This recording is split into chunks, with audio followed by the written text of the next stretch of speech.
regarde tout de suite la presse française et ce qu'elle a à dire ce matin. Bonjour Hélène Frade. Bonjour Mélissa. Tout d'abord des interrogations à propos de l'attitude de l'Allemagne par rapport à cette crise des migrants. Berlin a demandé hier un sommet extraordinaire de l'UE pour tenter de venir à bout de la discorde sur la répartition effectivement des réfugiés. Le ministre de l'Intérieur allemand Thomas de Maizière a même menacé les récalcitrants de possibles sanctions financières avant qu'Angela Merkel ne rectifie le tir en disant que ça n'était pas vraiment une bonne idée. La chancelière qui a annoncé dimanche le rétablissement des contrôles aux frontières allemandes après avoir donné le sentiment d'ouvrir largement ses portes. Engagement fort, puis revirement, voire contradiction.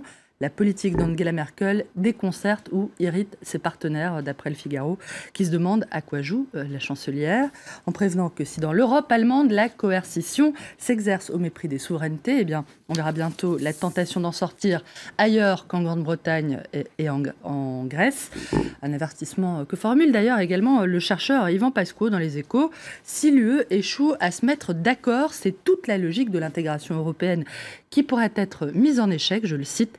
La crise actuelle, dit-il, est même peut-être plus forte que la crise de l'euro, car elle renvoie à des choix politiques très forts.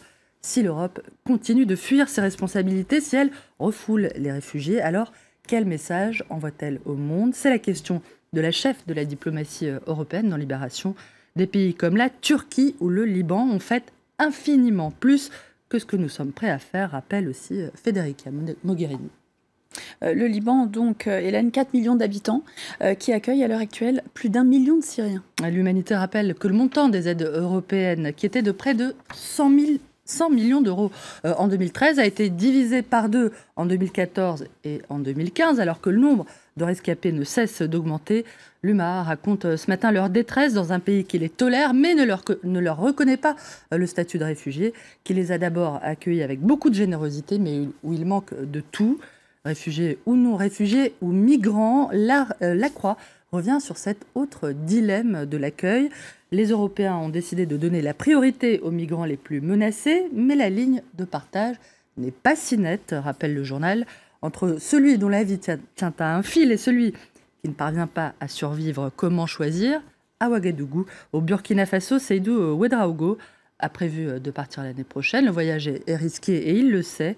Ici, dit-il, j'ai tout juste de quoi manger et je préfère être emprisonné en France plutôt que libre en Afrique. La France, Hélène, qui exclut toujours toute intervention terrestre en Syrie. Lors du débat sans vote qui a eu lieu hier à l'Assemblée, vous l'avez dit, Manuel Valls a répété que cette option était inconséquente et irréaliste, je le cite, tout en confirmant que des frappes sur la Syrie était envisagé. Un infléchissement de la position française qui inquiète Libération, qui demande à ce que le boucher de Damas, je cite, reste dans la ligne de mire des Occidentaux. Le site du Figaro, lui, fait état de cette confidence de l'ex-président finlandais et prix Nobel de la paix, Martti Ahtisaari, confidence faite au journal britannique The Guardian. D'après lui, l'ambassadeur russe à l'ONU, Vitaly Tchourkine, aurait proposé un plan de paix lors de négociations qui auraient eu lieu au sein du Conseil de sécurité en 2012. Ce plan prévoyait entre autres de pousser Bachar el-Assad vers la sortie, mais ce plan aurait été rejeté par les Occidentaux, qui estimaient à l'époque que le dictateur syrien allait être renvoyé, rejeté en quelques semaines.